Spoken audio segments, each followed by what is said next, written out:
When most people think of the heavy hitters of 1970s mature cinema, names like The Devil in Miss Jones and Behind the Green Door dominate the conversation. All American, all drenched in that peculiar blend of disco-era experimental filmmaking and grimy, boundary-pushing subversion. But on the other side of the Atlantic, an entirely different beast was unfolding. Elegant, period set, literate even. At the center of it all was a strange, baroque, and wildly influential West German film, Sensational Janine. Released in 1976 under its original German title Josephine Mutzenbacher, wie sie wirklich war, Teil 1, Sensational Janine wasn't just another titillating romp or bawdy farce. It was, and still is, the rare, mature film that tried to tell a story, capture a moment in history, and do it all. Do it all with something like artistic ambition. Think Barry Lyndon, but with looser clothing? This is the story of how Sensational Janine got made, and how a Swiss medical assistant named Patricia Romberg accidentally became Europe's most infamous courtesan. At the heart of Sensational Janine is one of the strangest pieces of adult literature ever written, Josephine Mutzenbacher, the life story of a Viennese woman told by herself. First published anonymously in 1906, the book was a faux confessional tale of a working-class girl's journey through the backrooms, ballrooms, and alleys of 19th century Vienna. Its blunt, upfront depictions of the city's vice shocked early 20th century readers, but it would go on to be a cult classic, often falsely attributed to Bambi author Felix Salten. In 1976, German director Hans Billian saw the book's potential as more than just a controversial read. He saw a chance to elevate it into something historical, even literary. The original script for Sensational Janine was penned by Hans Billian himself, who took on both directing and screenwriting duties. This was a common practice in early industry cinema, where filmmakers operated with skeleton crews and maximum control. Essentially, Billian approached the 1906 novel Josephine Mutzenbacher not as a sacred text, but as raw material, stripping away some of the more florid and controversial content, including underage implications, while preserving its confessional first-person tone. The result was a narrative screenplay structured as a memoir, with Janine's voiceover guiding the viewer through episodes in her coming-of-age journey. While Sensational Janine is often lumped in with the Bavarian comedies churned out by Alois Brummer, the real power behind the production was Gunther Otto, a lesser-known but quietly prolific figure in Germany's 1970s underground cinema. Otto wore multiple hats on the film, serving as both producer and cinematographer, and bankrolling the project through his own company, Gunther Otto Production, an outfit based out of Munich, West Germany. Brummer and Otto were working with a budget a fraction of American releases of the mid-70s.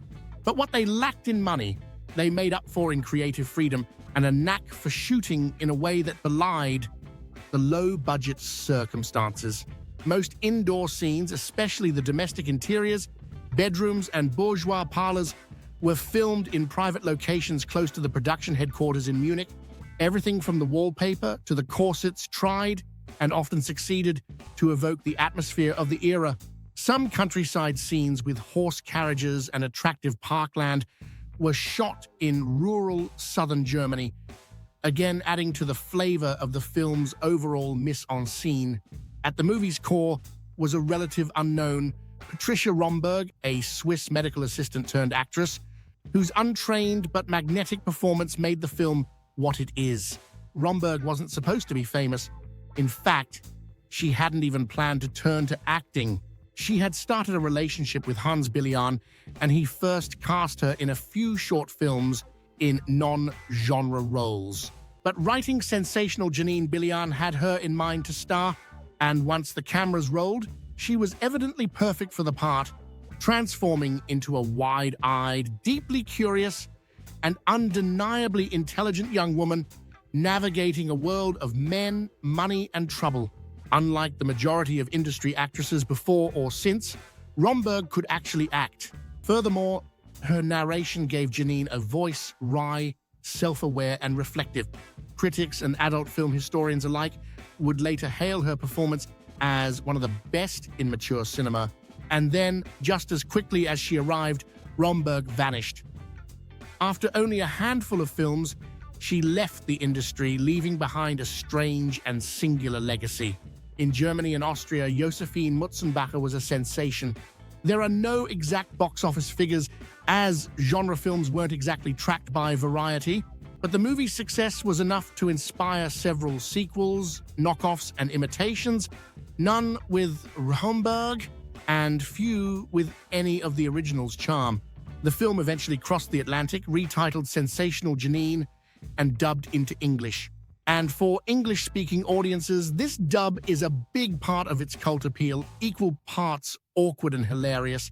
It turned a literary European genre film into a kind of camp masterpiece.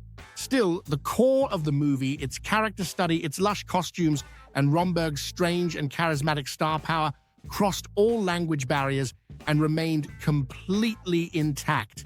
Stateside, it played in art house theaters across New York and San Francisco, part of the chic cinema wave of the 1970s, where it wasn't unthinkable to take a date to a mature film. What makes Sensational Janine endure is that it was trying to say something about class, about equality, about how power shifts with age, money, and gender. There are real themes here: independence, ambition, manipulation, and the thin line between femininity and survival. And visually, it is a treat, offering a kind of cinematic softness not seen in genre films since those heady days. It's deeply theatrical, more like a play than a movie, and in that it is incredibly unique and makes for excellent viewing even now. So, how can one watch and enjoy the movie today?